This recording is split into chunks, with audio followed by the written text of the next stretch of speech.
Hello students, welcome back on my YouTube channel. आज हम लोग डिस्कस करेंगे बीकॉम 6 सेम के टॉपिक बिजनेस इन्वायरमेंट का next topic. This is about unemployment. तो अनएम्प्लॉयमेंट क्या होती है, किस तरह की होती है, कितने टाइप की होती है, इसके आने के कारण क्या होते हैं और इसको दूर करने के सोल्यूशन क्या होते हैं, ये सब हम लोग इस चैप्टर में डिस्कस करेंगे। ओके, तो बने रहिए मेरे साथ। अनएम्प्लॉयमेंट का जो मीनिंग होता है वो क्या होता है? अनएम्प्लॉयमेंट का मतलब बेसिकली हम लोग कह सकते हैं कि बेरोजगारी होता है ना हिंदी में। बेरोजगारी का मतलब होता है कि जब आपके पास ना कोई स्किल हो, ठीक है, आपके पास कोई स्किल हो, कोई भी नॉलेज हो और आपके पास कोई एजुकेशनल नॉलेज हो किसी भी फील्ड के बारे में, और आप उस फील्ड में जो है नौकरी ढूंढने के लिए जाते हो, लेकिन फिर भी आप लोगों को नौकरी नहीं मिलती, कोई जॉब नहीं मिलती, कोई रोज़गार नहीं मिलता, एम्प्लॉयमेंट नहीं मिलती, तो वो सिचुएशन क्या कहलाती है? अनएम्प्लॉयमेंट की सिचुएशन। अनएम्प्लॉयमेंट जो है सीरियस प्रॉब्लम्स होती हैं अंडर डेवलप्ड कंट्रीज़ में, लाइक इंडिया हो गया। इंडिया में आज के टाइम में सबसे ज़्यादा अनएम्प्लॉयमेंट पाई जाती है। ओके, अनएम्प्लॉयमेंट का मतलब ऐसी सिचुएशन होती है where number of job vacancies जो होंगी मच लेस होंगी, मतलब कि जॉब वैकेंसीज बहुत ज़्यादा कम होती हैं as compare to job seekers. नौकरी ढूंढने वालों के कंपैरेटिवली नौकरी जो है कम मिलती है उन लोगों को। और एक ऐसी सिचुएशन कह सकते हैं जहाँ पर एबल बॉडीड पर्सनस होंगे who are willing to work, मतलब कि लोग काम करने के लायक हैं और उनके अंदर जो इच्छा भी है काम करने की, लेकिन फिर भी वो जो है एक मीनिंगफुल और एक अच्छी गेनफुल जॉब नहीं प्राप्त कर सकते। इसके कारण क्या होता है, किसी भी कंट्री में अगर एबल बॉडीड पर्सनस मतलब स्किलफुल पर्सनस अगर अनएम्प्लॉयड हैं तो वहाँ का जो मैन पावर रिसोर्स है वो बिल्कुल ही वेस्ट हो रहा होता है। ओके, जैसे कि पिंगू ने एक डेफिनेशन दी है, मैन इज़ अनएम्प्लॉयड। एक मैन जो है अनएम्प्लॉयड कब होगा? When he is both without job, जब उसके पास कोई काम नहीं होगा, और नॉट एम्प्लॉयड, और वो एम्प्लॉयमेंट में नहीं आएगा, and also desire to be employed, लेकिन उसके अंदर जो इच्छा होगी कि काम करना है, उसे एम्प्लॉयमेंट लेने के लिए इच्छा तो होगी, लेकिन फिर भी उसे कोई जॉब नहीं मिलेगी, तो वो क्या है कहलाएगा? Unemployed person. अनएम्प्लॉयमेंट के कारण क्या क्या इम्पैक्ट पड़ सकता है हमारी इकोनॉमी के ऊपर? इसके कारण क्या होगा? थेफ्ट, मैनी सोशल ईवल्स पैदा हो जाएंगे, जैसे कि थेफ्ट, लोग बेरोज़गार होंगे तो वो चोरी चकारी करेंगे, वायलेंस करेंगे, एक दूसरे के साथ लड़ाई झगड़ा करेंगे, कत्ल करेंगे किसी का पैसे कमाने के लिए, और ड्रग टेकिंग भी हो सकते हैं, मतलब या ड्रग्स का यूज़ कर सकते हैं अपने प्रेशर को कम करने के लिए, क्राइम कर सकते हैं। इसके बिना हेल्थ इश्यूज़ भी बहुत सारे हो जाते हैं, साइकोलॉजिकल इश्यूज़ पैदा हो जाएंगे। अगर आपके पास काम नहीं है, जॉब नहीं है, आप अर्निंग नहीं कर रहे हो, तो आप बेसिक चीज़ें जो है ज़िंदगी की, अपनी लाइफ की, अपने लिए, अपनी फैमिली के लिए नहीं कमा सकोगे, तो उसके कारण जो होएगा आपके अंदर वो दिमागी तौर पे प्रेशर पैदा हो जाएगा। ओके, तो ये हो गया इम्पैक्ट ऑफ अनएम्प्लॉयमेंट। उसके बाद हमारे पास टॉपिक आता है कि अनएम्प्लॉयमेंट कितने तरह की होती है। वैसे तो अनएम्प्लॉयमेंट काफ़ी तरह की होगी, लेकिन मेन जो टाइप्स होती हैं वो हम लोग इस चैप्टर में डिस्कस करेंगे। सबसे पहले आती है हमारे पास फ्रिक्शनल अनएम्प्लॉयमेंट। फ्रिक्शनल अनएम्प्लॉयमेंट का मतलब क्या होता है? देखो, जब हम लोग क्या करते हैं, अगर कोई भी आदमी किसी एक छोटे से शहर में रहता है, किसी गांव में रहता है, वहाँ पर वो काम कर रहा है, ठीक है, वहाँ पर उसको मिल रही है 5 से लेकर 6 हज़ार तक सैलरी एक मंथ की, लेकिन अगर वही काम वो किसी शहर में जाकर, डेवलप्ड सिटी में जाकर करेगा, वहाँ पर उसकी सैलरी जो है दुगनी या फिर 1.5 गुना हो सकती है।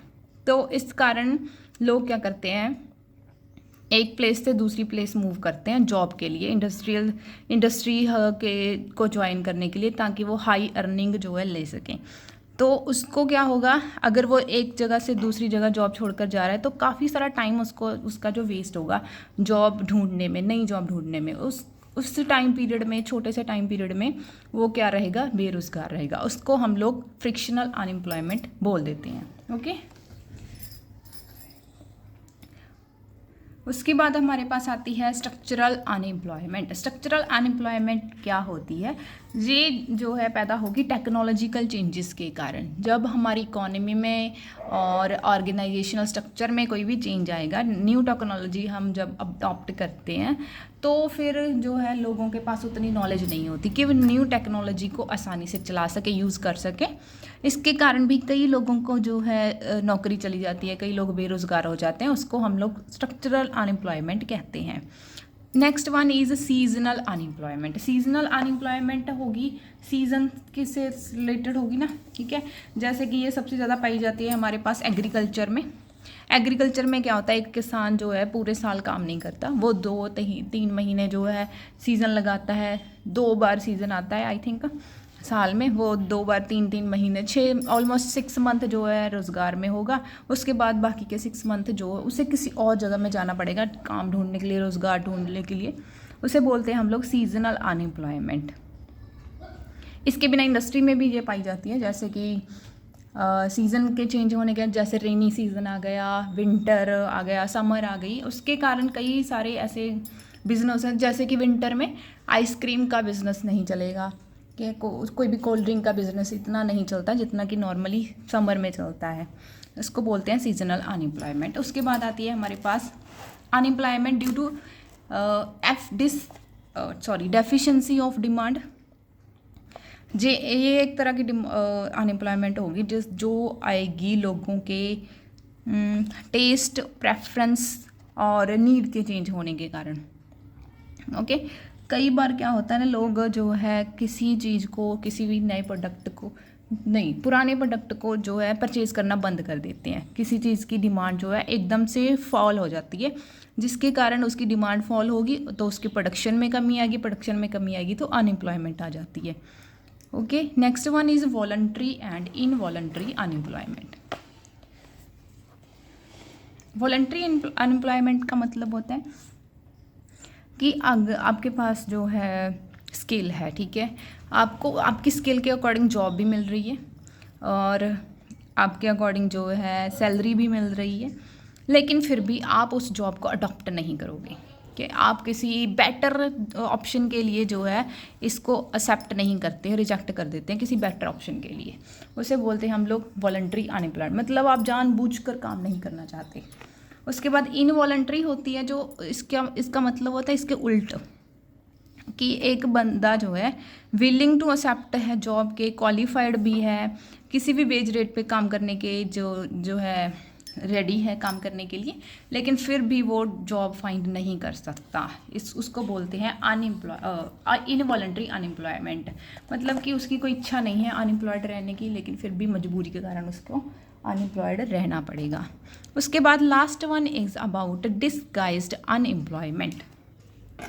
डिसगाइज्ड अनएम्प्लॉयमेंट ज़्यादातर पाई जाती है एग्रीकल्चर में।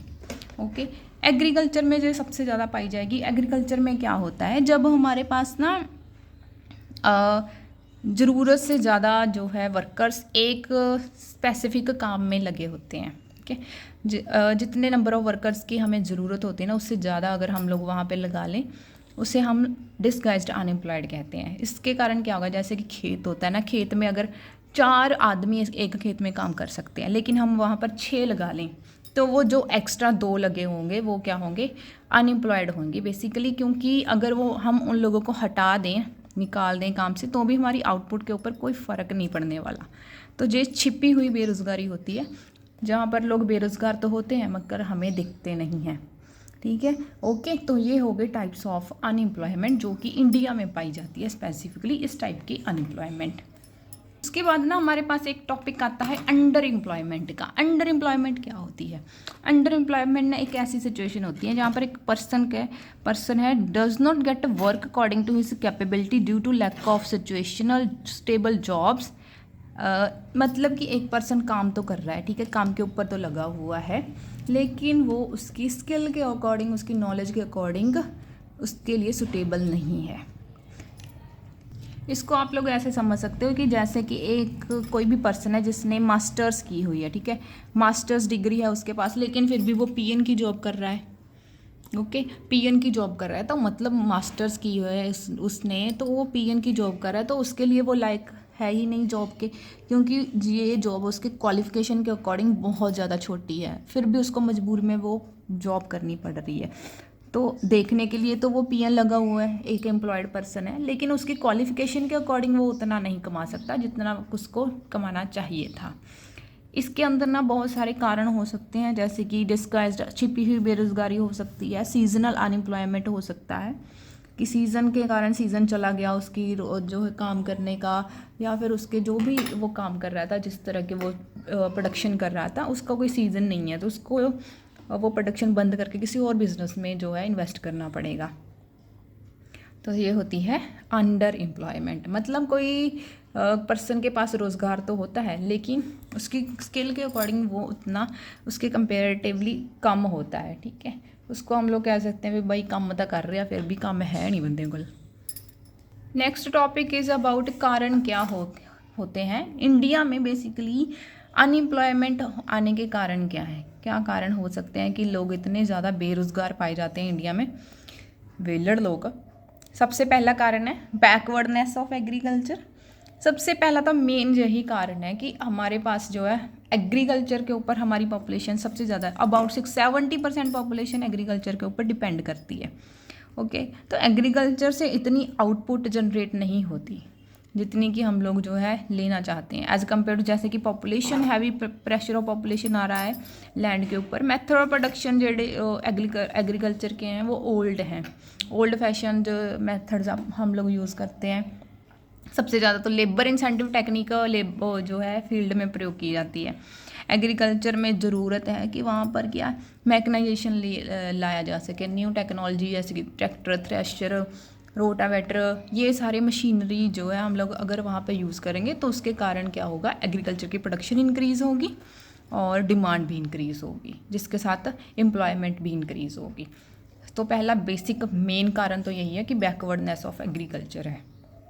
दूसरा कारण है इनसफिशेंट इंडस्ट्रियल डेवलपमेंट, कि इंडस्ट्री जो है हमारी, वो इंडस्ट्री हमारे पास है तो बहुत सारी, लेकिन फिर भी वो उतनी आउटपुट नहीं दे सकती जितनी की चाहिए। There has been lack of proper technology नहीं है, scarcity of industry, raw material नहीं मिलता, पावर सप्लाई भी नहीं है रेगुलर, ट्रांसपोर्ट बैकनेस है, बोटलनेक है, मतलब कि ट्रांसपोर्टेशन की इतनी फैसिलिटी नहीं है इंडिया में कि हम लोग हमारी जो है रॉ मटेरियल परचेज़ कर सके किसी दूर जगह से, या फिर अपनी जो है चीज़ों को बेच सकें, सेल कर सकें ऑल ओवर द वर्ल्ड। तो there are very much facilities which are not available for the industrial sector, इसीलिए भी हम लोग जो है बैकवर्ड हो रह रहे हैं अभी तक। Migration of labour, this is also a big reason for the backwardness of urban areas. Urban area में क्या होता है कि लोग जो है अर्बन एरिया को, अपने गांव को छोड़कर कहाँ जाते हैं, शहरों में जाते हैं कि वहाँ पर जाकर ज़्यादा अर्निंग होगी, उनको माइग्रेट कर जाते हैं, है ना। लाइक अपने जो बेसिक उनके एम्प्लॉयमेंट के सोर्स हैं उनको छोड़कर वो यहाँ शहर में जाते हैं, किसी इंडस्ट्री में और फैक्ट्री में काम करते हैं,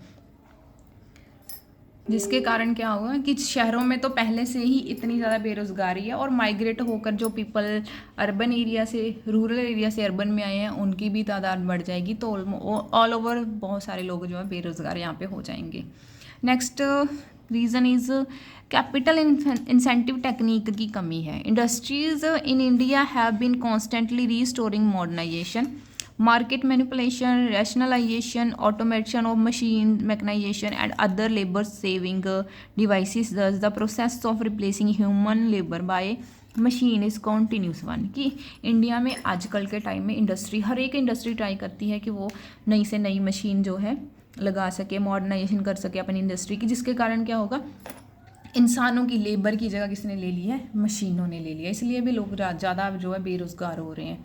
नेक्स्ट वन इज़ गवर्नमेंट की पॉलिसी क्या है प्राइवेट एंटरप्राइजेज के प्रति। गवर्नमेंट की पॉलिसी जो है अगर फेवरेबल है, ठीक है, फेवरेबल है तो ज़्यादा प्रोडक्शन होगी, ज़्यादा इन्वेस्टमेंट होगी, लोगों को रोज़गार मिलेगा।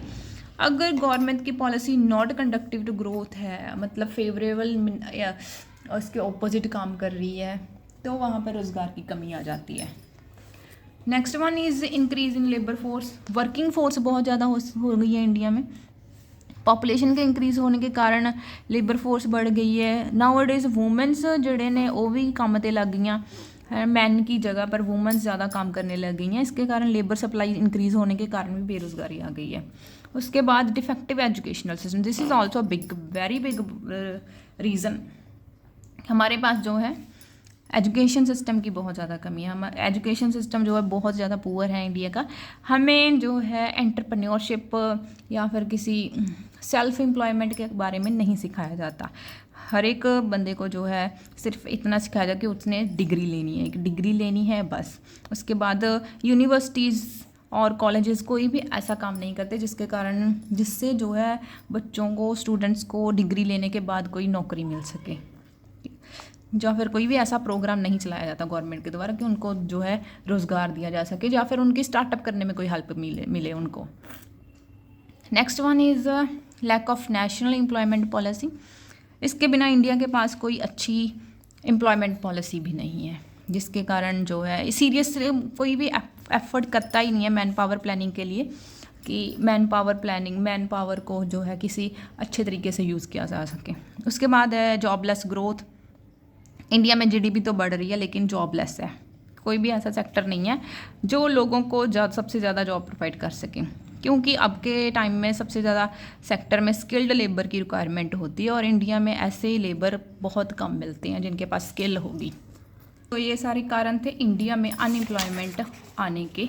क्या कारण है कि इंडिया में इतनी ज़्यादा अनएम्प्लॉयमेंट पाई जाती है। उसके बाद हमारे पास आता है कि गवर्नमेंट ने कौन कौन से तरीके अपनाए हैं इस बेरोज़गारी को कम करने के लिए, कौन सी नई न्यू स्कीम्स लॉन्च की है, कौन सी पहलकदमी की है। सबसे पहले EGS स्कीम है, ये महाराष्ट्र गवर्नमेंट द्वारा शुरू की गई थी, महाराष्ट्र में चलाई गई थी। Many governments are operating social employment programmes in rural areas for skilled labor on the pattern of employment guarantee scheme of Maharashtra government. यहाँ पे इन्होंने ये चलाई थी ताकि लोगों को ना स्किल प्रोवाइड की जा सके, उन्हें प्रैक्टिकल नॉलेज दी जा सके ताकि वो अपना रोज़गार जो है खुद कमा सकें। इसके अलावा food for work, this scheme introduce हुई थी 1977 में ड्यूरिंग 5th 5-year प्लान के टाइम में। Food for work programme aim to creation of additional employment in rural areas on the work of durable utility from food grains as wages. कि food for work में basically क्या होगा कि agriculture किससे related है कि agriculture को promote करना था। फूड ग्रेन उगाओ, मतलब खाने पीने की ज़्यादा चीज़ें उगाओ और रोज़गारी जो है रोज़गार बढ़ेगा, आपको वेजेस मिलेगी उसके बदले में। Next is training rural youth for self employment. This scheme is also for train करना था रूरल यूथ को कि उनको जो है मोटिवेट किया जा सके कि वो खुद का कोई भी जो है काम शुरू करें। इसके लिए 2 lakh rural youth every year 40% youth को जो है वर्क मिलता है कंट्री में। उसके बाद इन्होंने चलाई NREP scheme, national rural employment programme, ताकि न्यू जनरेशन को न्यू अपॉर्चुनिटीज़ मिल सकें कि वो खुद का बिजनेस शुरू कर सकें।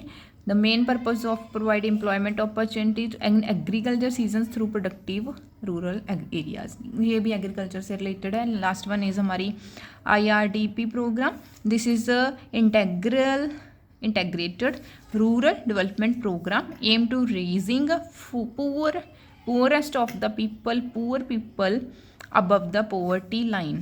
ए लाइक जैसे BPL card below poverty line लोगों के लिए बनाई गई थी। इसका मेन मकसद था कि प्रोडक्टिव एसेट्स उनको प्रोवाइड करनी, employment finance by bank, loan वगैरह दे देना, क्या उनको स्टार्टअप करने के लिए गवर्नमेंट के द्वारा फ्री ऑफ कॉस्ट लोन मिलता है और कोई भी एसेट जो है सब्सिडी के ऊपर मिल जाती है। तो ये थोड़े से स्कीम्स जो गवर्नमेंट के द्वारा शुरू किए गए लोगों को रोज़गार देने के लिए। तो इसके बिना इस चैप्टर में जो है कुछ नहीं आएगा। ओके, तो ये चैप्टर मेरी तरफ से बिल्कुल कंप्लीट है। अनएम्प्लॉयमेंट, यहाँ पर हम लोगों ने पढ़ा इसकी डेफिनेशन, टाइप्स एंड कॉजेज़ क्या होते हैं और रेमेडीज़ क्या क्या गवर्नमेंट ने की है। ओके, तो नेक्स्ट वीडियो में हम लोग करेंगे नेक्स्ट चैप्टर इसका। And do subscribe my channel, please like, share and comment on my videos. Thank you for watching.